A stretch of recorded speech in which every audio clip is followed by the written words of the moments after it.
સિદ્ધપુરમાં 1,66,00,000ના વિકાસના કાર્યોનું ખાતમુહૂર્ત થવાથી આવનાર સમયમાં સિદ્ધપુર નગરપાલિકાની કાયાપલટ થશે.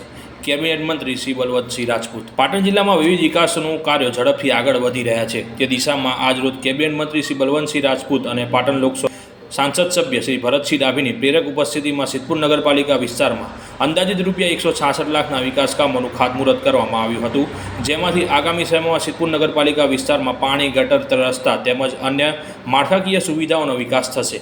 આ પ્રસંગે કેબિનેટ મંત્રી શ્રી બલવંતસિંહ રાજપૂતે જણાવ્યું હતું કે સિદ્ધપુરમાં 1,66,00,000ના વિકાસના કાર્યોના ખાતમુહૂર્ત થવાથી આવનાર સમયમાં સિદ્ધપુર નગરપાલિકાની કાયાપલટ થશે. આજના સુપ્રસંગે લોકહિતના કાર્યોને સમયસર પૂરા કરીને નગરજનોને ઉપયોગી થવા બદલ હું સિદ્ધપુર નગરપાલિકાની પૂરી ટીમને દિલથી શુભેચ્છા પાઠવું છું. સાથે કેન્દ્ર સરકારનો પણ ધન્યવાદ વ્યક્ત કરું છું, કારણ કે કેન્દ્ર સરકારના વિકાસના કાર્યોને આપવામાં આવેલી પ્રાથમિકતાને લીધે ભારત દેશનું અર્થતંત્ર એ વિશ્વનું સૌથી મોટું 5મા નંબરનું અર્થતંત્ર બની ગયું છે, જેનો શ્રેય દેશના વડાપ્રધાન શ્રી નરેન્દ્રભાઈ મોદીને જાય છે, જેમને વિકાસના કાર્યોને વેગવંતું બનાવવાનું, જેનાથી ભારત દેશનું નામ વિશ્વમાં રોશન થયું છે. આ પ્રસંગે પાટણ લોકસભા સાંસદ સભ્ય શ્રી ભરતસિંહ ડાભીએ જણાવ્યું હતું કે દેશના યશસ્વી વડાપ્રધાન શ્રી નરેન્દ્રભાઈ મોદીની વિકાસની રાજનીતિથી દેશનું નામ વિશ્વમાં રોશન થઈ રહ્યું છે. તેઓની દીર્ઘદ્રષ્ટિને લીધે ઉત્તર ગુજરાતમાં કેનાલ આવતા આ વિસ્તારમાં સમૃદ્ધિ પણ આવી છે. આનો લાભ છેવાડાના માનવીને મળી રહ્યો છે. આ પ્રસંગે પૂર્વ રાજ્યસભા સાંસદ સભ્ય શ્રી દિનેશભાઈ અનાવાડિયા, સિદ્ધપુર નગરપાલિકા પ્રમુખ શ્રી અનિતાબેન પટેલ, સિદ્ધપુર નગરપાલિકા ઉપપ્રમુખ શ્રી સોનલબેન ઠાકર, ધી ખેતીવાડી ઉત્પન્ન બજાર સમિતિ ચેરમેન શ્રી વિષ્ણુભાઈ પટેલ, સંગઠનના હોદ્દેદારશ્રીઓ અને બહોળી સંખ્યામાં સિદ્ધપુર નગરજનો ઉપસ્થિત રહ્યા હતા.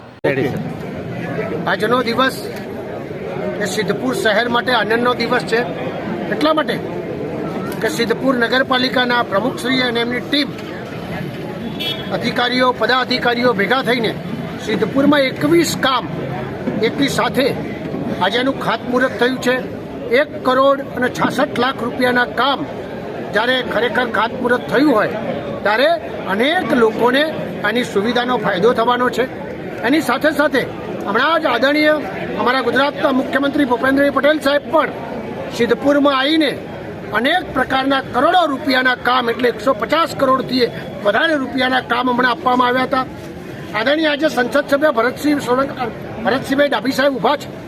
એમને પણ આ વિસ્તારની અંદર તાજેતરમાં જ આ વિસ્તારની અંદર સૌથી મોટી સમસ્યા જે અમારી પુલની હતી એ દૂર કરીને રેલવે ઉપર જે મંજૂર કરાયા એવા અનેક પ્રકારના કામ ટૂંક સમયમાં જ્યારે સિદ્ધપુરના થયા છે. આ બધા કામની સુવિધાના કારણે સિદ્ધપુરની જનતા બહુ ખુશ છે. આવનાર સમયમાં લોકો એમ કહે છે કે આને સારી રીતે હવે બદલો આપવાના છે. રિપોર્ટર કિરણ પટેલ, પાટણ.